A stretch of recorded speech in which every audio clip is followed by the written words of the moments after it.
Tes 1, 2, 3. Cek. Halo semuanya.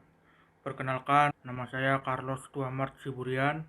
Saya adalah mahasiswa Universitas Trisakti, jurusan Teknik Sipil angkatan 2019.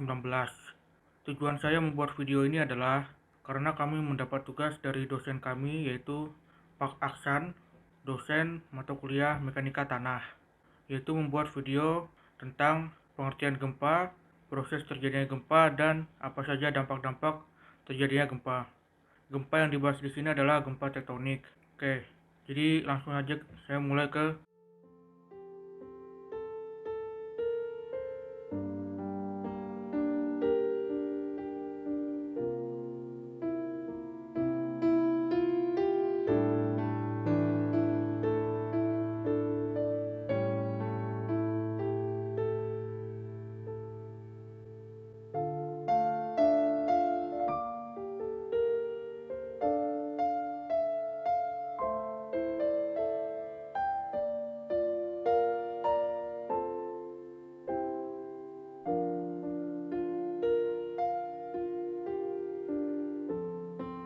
Oke, jadi di sini saya akan langsung aja masuk ke bagian pertama, yaitu pengertian gempa. Gempa bumi adalah getaran yang terjadi di permukaan bumi akibat adanya pelepasan energi dari dalam tanah secara tiba-tiba dan menghasilkan gelombang seismik.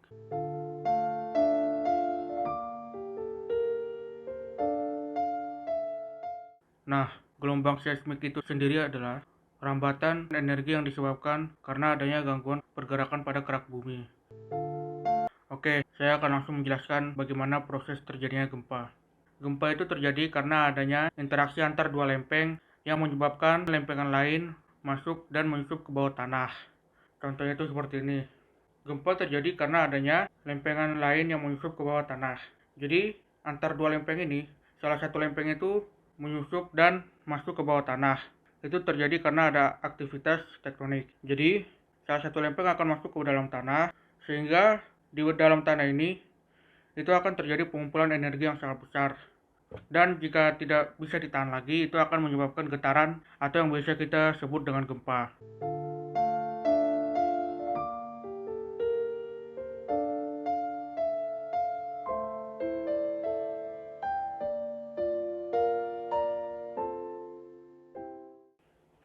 Nah, sekarang saya akan masuk ke dampak-dampak terjadinya gempa. Dampak-dampak terjadi gempa itu ada dua, yaitu adalah dampak positif dan dampak negatif. Dampak positif. Dampak positif yang pertama adalah meningkatkan kewaspadaan bencana. Jika suatu daerah mengalami bencana, tentu ini akan meningkatkan kewaspadaan masyarakat sekitar. Orang-orang pasti akan lebih siap jika terjadi bencana di tempat tinggal mereka.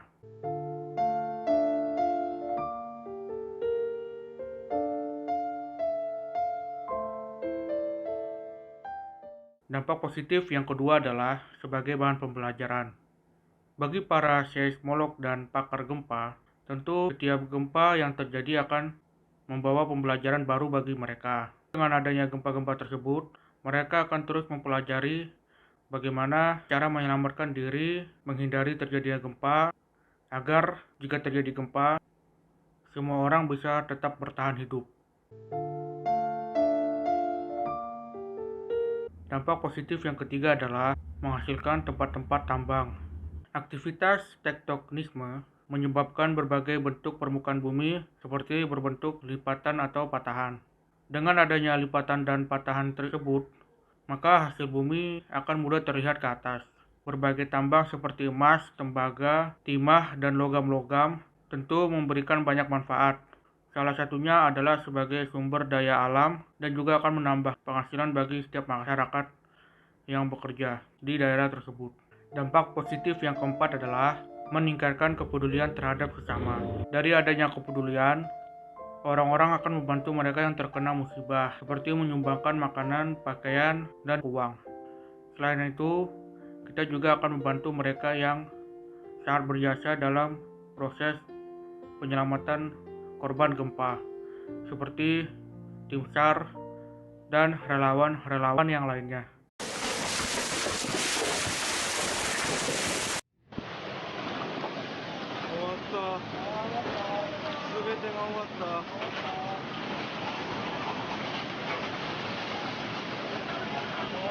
Oke, sekarang masuk ke dampak negatif. Dampak negatif yang pertama adalah menimbulkan bencana tambahan. Bencana yang akan terjadi jika terjadi gempa adalah yang pertama adalah longsor. Tentu jika terjadi gempa, daerah-daerah dataran tinggi tentu akan membuat struktur tanah rusak dan akhirnya menyebabkan longsor di daerah sekitar. Bencana tambahan yang kedua adalah tsunami. Jika gempa terjadi di dalam laut, tentu ini akan menimbulkan bencana tsunami juga.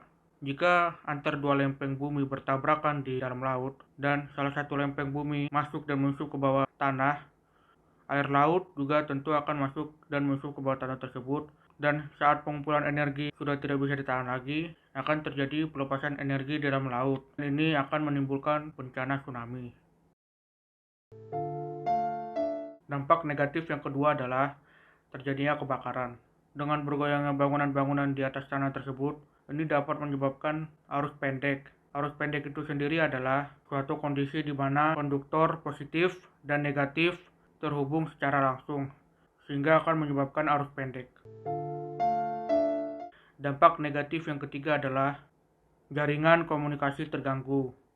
Ketika terjadi gempa, tentu itu akan membuat goyangan atau guncangan pada permukaan bumi, sehingga sistem jaringan yang ada di permukaan bumi akan mengalami gangguan, dan ini membuat orang sekitar sulit menghubungi orang lain.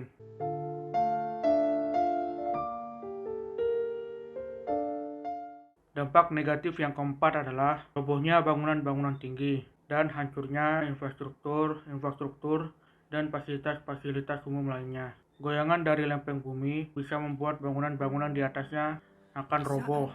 Tentu ini akan membawa kerugian bagi suatu negara.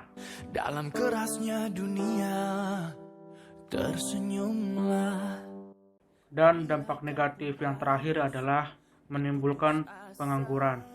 Seperti yang dijelaskan pada dampak negatif yang keempat tadi, bahwa bangunan-bangunan roboh, tentu ini akan menimbulkan banyak pengangguran bagi setiap orang.